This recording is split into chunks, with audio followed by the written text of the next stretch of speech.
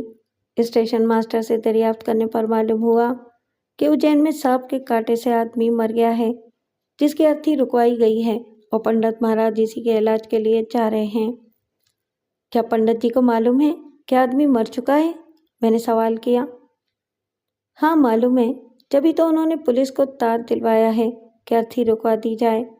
وہ بولا، پھر کہنے لگا کہ یہ پنڈت مہاراج بھی عجیب ہیں، آج کل بڑے گھمنڈی ہو گئے ہیں، غریبوں کے یہاں نہیں جاتے۔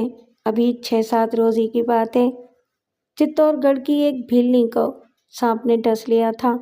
میرے پاس تار آیا، میں نے بہت خوشامد بھی کی، مگر پنڈت مہاراج نے کہا کہ آرام کا وقت ہے، اس وقت کہیں نہ جاؤں گا۔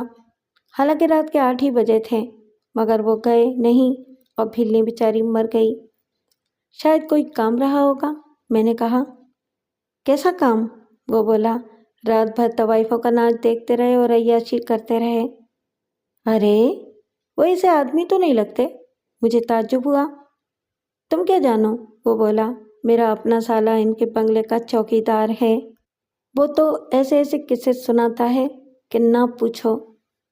پہلے یہ بات نہ تھی، پر پیسہ ہو گیا اور مان تان پڑ گیا تو اب کچھ دن سے پنڈت جی کا یہی رنگ ہے، پھر گھمنڈ بھی بہت بڑھ گیا ہے۔ وہ تو پہلے بھی تھا، میں نے اپنی ملاقات یاد کر کے کہا۔ پہلے کیا تھا؟ اب دیکھو اور دیکھ لینا، کوئی دن جاتے ہیں جو پنڈت جی کو اپنے کرتوتوں کی ایسی سزا ملے گی کہ یاد کریں گے۔ اجین کے مارگزیدہ مردے پر پنڈت مہاراج کا عمل دیکھنے کا بڑا نادر موقع تھا، اس لیے میں نے ساکر کا پروگرام ملتوی کیا اور اجین کی گاڑی میں بیٹھ گیا۔ پنڈت جی کا زبردست استقبال کیا گیا۔ کوئی بڑا امیر آدمی مرا تھا۔ میں نے پنڈت کا تعاقب کیا اور اس کوٹھی میں پہنچا جہاں لاش تھی۔ پولیس لگی ہوئی تھی اور لوگ گمسم کھڑے پنڈت کا انتظار کر رہے تھے۔ پنڈت نے ٹھٹری کے بند کھلوا دیے، صرف کپڑا اوپر پڑا رہنے دیا۔ اس آدمی کو مرے 3-4 گھنٹے گزر چکے تھے۔ پنڈت جی نے لوگوں کو تاکید کی کہ جب وہ آدمی اپنی ٹھٹری سے اٹھ کر الگ ہٹے تو فوراً اسے باہر لے جا کر جلا دینا، دیر ہرگز نہ کرنا۔ اس کے بعد انہوں نے لوٹے میں پانی، 2 روٹیوں کا آٹا، چند اپلے اور ٹھاٹی وغیرہ طلب کیا۔ مطلوبہ سامان آ گیا تو پنڈت جی نے کچھ چپتے ہوئے اپنے گرد حصار کھینچا اور اطمینان سے بیٹھ کر آٹا گوندا، 2 روٹیاں پکائیں اور نوالے توڑ توڑ کر کھانا شروع کیا۔ ابھی پہلا نوالا ہی کھایا ہوگا کہ مردے نے چھجوری سی لی اور میری حیرت کی کوئی انتہا نہ رہی جب وہ کپڑا پھینک کر بالکل برہنہ اٹھ کھڑا ہوا۔ وہ پھر حصار کے گرد چکر کاٹنے لگا۔ کچھ لوگ خوفزدہ ہو کر باہر بھاگ گئے اور کچھ تماشا دیکھنے میں محو ہو گئے۔ مارگزیدہ ان سب سے بے نیاز صرف پنڈت سے مخاطب تھا اور ہاتھ پھیلا کر اور گھگیا کر صرف یہی فقرہ دہراتا کہ ایک ٹکڑا ہمیں بھی دے دے۔ پنڈت سر نیچا کیے کھانے میں مشغول رہا، یہاں تک اس نے آخری نوالا بھی ختم کر لیا اور پانی پینے کے لیے پیتل کی لٹیا اٹھائی تو مارگزیدہ پھر جا کر اپنی ٹھٹی پر لیٹ چکا تھا۔ ٹھٹی جلانے کا خیال لوگوں کو اور مجھے بھی اس وقت آیا جب وہ ٹھٹی پر دوبارہ لیٹ چکا تھا اور سب لوگ اپنی غلطی پر نادم اور ایک دوسرے کو لعنت ملامت کر رہے تھے۔ پنڈت حصار سے باہر آیا، ہنسا اور پھر بولا، بھگوان کی اچھا ہی یہی تھی تو تم اسے یم دیو کے چنگل سے کیسے چھڑا لیتے؟ اسی لیے اتنے آدمی کھڑے ہیں، کسی کو بھی ٹھٹری جلانے کا دھیان نہ آیا؟